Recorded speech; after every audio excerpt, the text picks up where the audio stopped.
Thank you, Mr. Chairman. I want to direct my questions to Ms. Kyle Koppelman regarding the concerning rise of anti-Semitism in certain union organizations in New York State. Give me one moment here. Last week, a group of Jewish educators rallied outside their union headquarters in New York City. The members of the UFT, an affiliate of NYSUT, AFT, and the NEA, were rightfully upset that the union called an emergency meeting to vote to endorse candidate Zohran Mamdani. They felt Mr. Mamdani's support of the term, quote, globalize the Intifada is anti-Semitic and anti-Zionist, correctly. While the educators were at the rally, AFT President Randy Weingartner was at a rally right down the street with Mr. Mamdani. Considering the union members' opposition and the recent rise of national anti-Semitism, are unions required to make political endorsements? No, unions are not required to make political endorsements, and it's inappropriate for them to do so. And Mr. Glenn Taubman, I wanted to ask your response to that.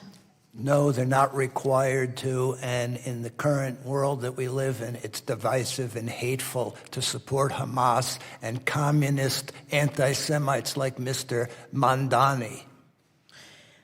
Is there any mechanism today for Jewish teachers to opt out of paying dues to unions that support anti-Semitic causes? And if not, how is that remotely constitutional, Mr. Taubman? So for public sector employees like the New York City teachers, they're covered by the Janus ruling, which says you have a right as a matter of free speech and association to not pay the union. But for private sector employees, if they're not in a right to work state, they can be forced to pay or be fired. And it would be nice to apply Janus to the private sector where private people's constitutional rights could also be protected.